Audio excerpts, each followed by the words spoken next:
accéder à la configuration des deux relais, à partir de l'écran principal, activez l'icône représentée par la croix verte, puis sélectionnez l'icône identifiée par On/Off Out.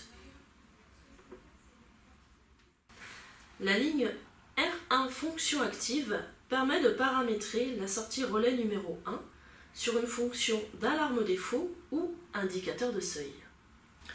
Si la fonction paramétrée sur le relais numéro 1 est indicateur de seuil, les lignes suivantes permettent de configurer l'état du relais en mode ouvert ou fermé.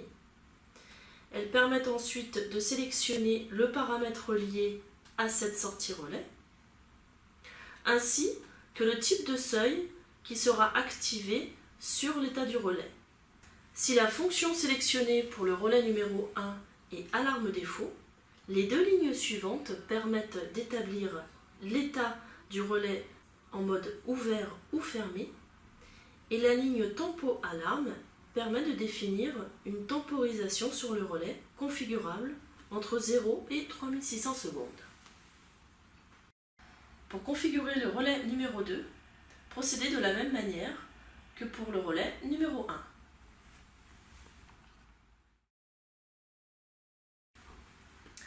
L'Acteon 5000 propose également une fonctionnalité d'enregistrement. Pour accéder à ce menu, à partir du menu principal, appuyez sur la croix verte, puis sélectionnez le petit icône représenté par une microcarte SD. Dans le menu d'enregistrement, il est possible d'activer l'enregistrement, de définir des fréquences d'enregistrement entre 1 et 120 minutes, et d'activer également l'export de ces données vers une clé USB. Procédons maintenant à une calibration de capteur. Dans notre exemple, nous allons effectuer la calibration d'un capteur de conductivité. Pour accéder au menu de calibration, à partir de l'écran principal, activez la croix verte, puis sélectionnez le menu concernant les capteurs numériques représentés par un capteur,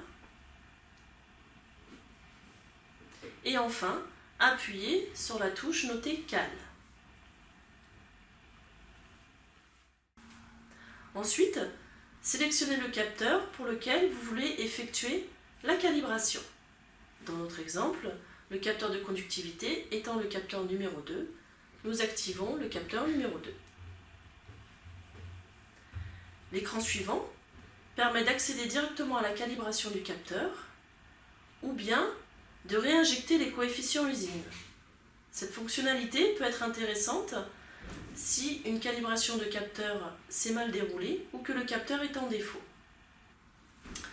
Nous sommes à présent dans le menu permettant d'étalonner le capteur de conductivité. La première ligne du menu, notée paramètres, nous permet de sélectionner le paramètre à étalonner. Ici, conductivité C4E. La seconde ligne, notée opérateur, permet de rentrer le nom d'un opérateur.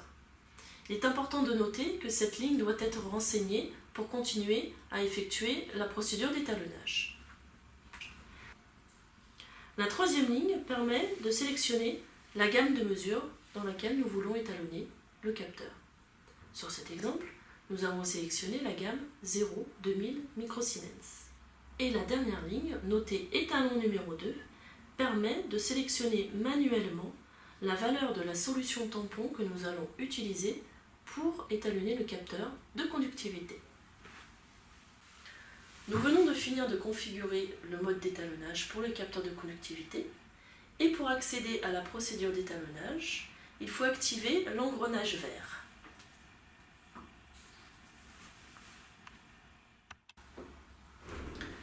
La première étape d'étalonnage du capteur de conductivité est effectuée avec le capteur de conductivité placé à l'air.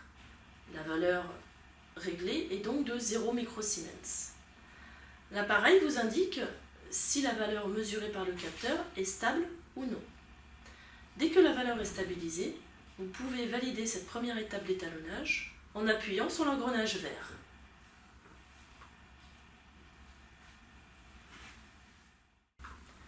Pour effectuer la seconde étape d'étalonnage du capteur de conductivité, il faut utiliser une solution à 1413 microsiemens que nous avons définie dans la configuration de l'étalonnage.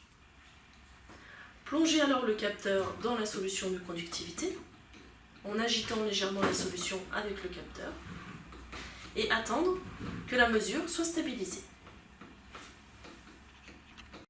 La mesure étant stabilisée, nous pouvons à présent valider cette seconde étape d'étalonnage en appuyant sur l'engrenage vert. Après avoir validé la seconde étape d'étalonnage, l'écran suivant présente le bilan de l'étalonnage effectué. Vous pouvez ainsi consulter le résultat obtenu pour l'étalon numéro 1, c'est-à-dire le offset, et pour l'étalon numéro 2, c'est-à-dire la pente. Voilà, votre Acteon 5000 est à présent prêt à fonctionner. Pour plus de renseignements, retrouvez-nous sur notre site internet www.aqualabo.fr. Merci.